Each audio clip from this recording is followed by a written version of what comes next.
Par la venue du Seigneur Jésus-Christ sur cette terre, en tant que Fils de l'homme, cette vérité est devenue très simple et très facile à comprendre. Dieu vit au milieu de son peuple. Le Dieu Tout-Puissant et Saint. Au commencement était la parole était Dieu. Et la parole a été faite chair, elle a habité parmi nous. Jean chapitre 1, 14. Nous savons ainsi que Dieu est venu pour vivre parmi nous, mais seuls ceux qui sont habités par l'Esprit Saint peuvent le comprendre. Il leur est donné de percevoir des choses qui ne sont enseignées dans aucune université, par aucun professeur, érudit ou philosophe. Voici la promesse de Dieu. Il ne sera plus nécessaire de préparer la réponse et de l'apprendre au préalable. Mais quand on vous livrera, ne vous inquiétez ni de la manière dont vous parlerez, ni de ce que vous direz. Ce que vous aurez à dire vous sera donné à l'heure même. Car ce n'est pas vous qui parlerez, c'est l'Esprit de votre Père qui parlera en vous. Matthieu 10, 19, 20. Lorsque le moment sera venu, il vous donnera la parole et la réponse appropriée. Dieu habitera en vous et parlera à travers vous.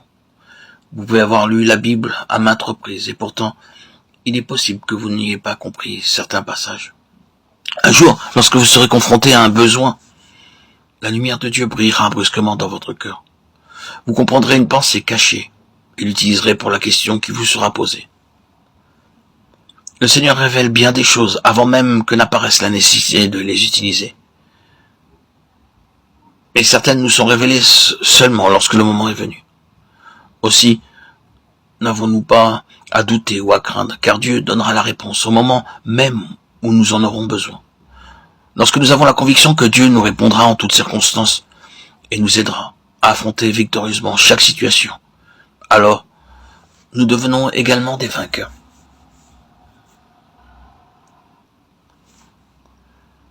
Pendant des années, les sages de Babylone avaient vécu aux frais du trésor royal. Pourtant, ils ne furent d'aucune aide. Le Seigneur n'avait pas eu besoin d'eux. Le roi eut le sentiment qu'il les avait entretenus en vain et décréta qu'ils seraient mis à mort s'il ne révélait pas la teneur du rêve et son explication. Lorsque ce décret fut publié, il causa partout de l'affliction.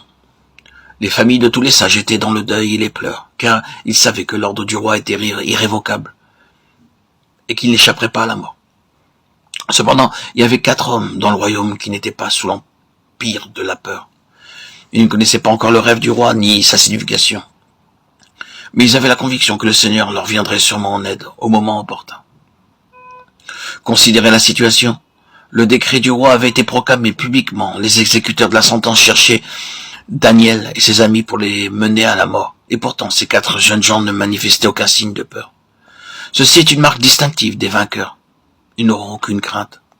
Quoi qu'il advienne, nous devrions constamment nous souvenir que le Seigneur est fidèle, qu'il protégera les siens et prendra soin d'eux. Il sait comment délivrer les hommes pieux de Pierre de Neuf. Humainement parlant, nos héros auraient pu avoir des doutes à propos de la manière dont Dieu pourrait leur révéler le rêve oublié et sa signification. Mais ils ne doutèrent pas et n'eurent aucune crainte. Le cœur rempli de foi, ils commencèrent à prier. Et Daniel se rendit vers le roi et le pria de lui accorder du temps pour donner au roi l'explication. Ensuite, Daniel alla dans sa maison et il instruisit de cette affaire Anania, Michaël et Azaria, ses compagnons, les engageant à implorer la miséricorde de Dieu des cieux afin qu'on ne fît pas périr Daniel et ses compagnons avec le reste des sages de Babylone.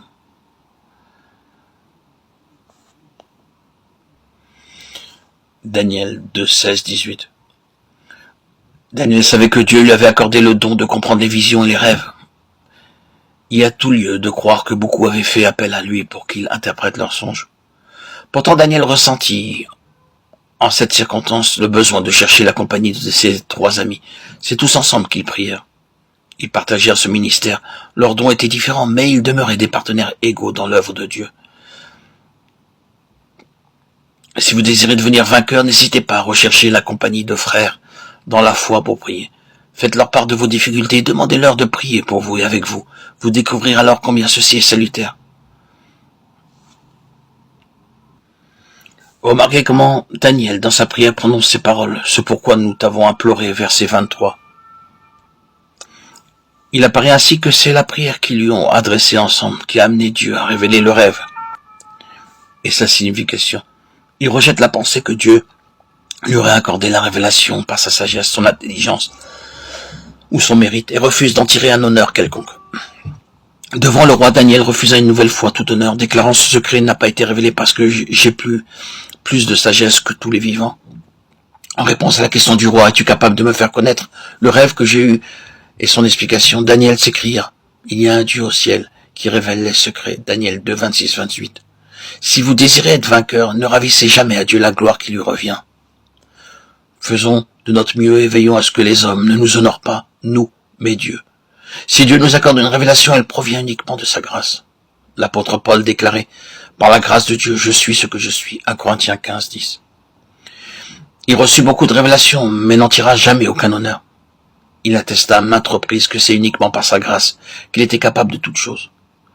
Si vous rencontrez un prédicateur, un professeur ou un soi-disant serviteur de Dieu qui se glorifie lui-même ou quelqu'un d'autre, soyez assurés qu'il y a quelque chose en lui qui n'est pas en ordre et tenez-vous sur vos gardes. Si vous aspirez à la victoire, vous devriez toujours vous cacher et dire « ce n'est pas moi, mais Dieu ».